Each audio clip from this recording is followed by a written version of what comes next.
بسا اوقات جو ہے ہمارے گھروں میں جو لڑائیاں ہوتی ہیں وہ اس وجہ سے ہوتی ہیں، میاں بیوی کی لڑائی دیکھنے میں آتی ہے تو اس میں یہ ہوتا ہے کہ بیوی جو ہے فارغ رہتی ہے یا میاں فارغ رہتا ہے، تو جب فارغ رہیں گے تو فراغت جو ہے یہ بھی ایک عذاب ہے دوستو۔ نعمت جو ہے وہ مصروفیت ہے، اور جو اچھی مصروفیات ہو، تو اس لیے بہتر ہے کہ اپنی اہلیہ کو اگر گھر کے قریب کوئی اسلامی درسگاہ ہے تو وہاں اس کو داخلہ دلوا دیجیے، جہاں شریعت کے مکمل انتظام موجود ہو، جو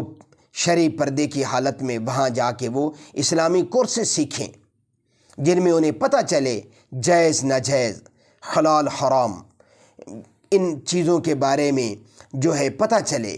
شریعت کے متعلق، اس کے سامنے اس کے خاوند کے حقوق بیان ہوں، اسے پتہ چلے، اور اسی طرح اسے یہ بتا دیا جائے کہ دین کیا کہتا ہے، بچوں کے متعلق کیا کہتا ہے، جو ہے دیگر افراد کے متعلق کیا کہتا ہے۔ تو انشاءاللہ اس طرح پہلے ذہن بنایا جائے، لیکن جہاں ایسا ماحول ہی نہیں ہے جو دینی تعلیم حاصل کریں تو وہاں کسی اچھے عالمہ سے بات کی جائے پردے کی حالت میں، اور انہیں بتایا جائے کہ ہمارے گھر کا یہ ماحول ہے، اس میں اگر آپ کا کوئی عمل دخل اچھی طریقے سے ہو سکے تو آپ نوازش کیجئے۔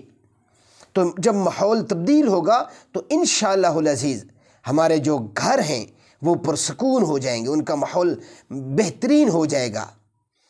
آج عورتیں جو ہے دنیاوی تعلیم کے لیے تو کہاں سے کہاں جا رہی ہیں، اسی طرح میرے دوستو دینی تعلیم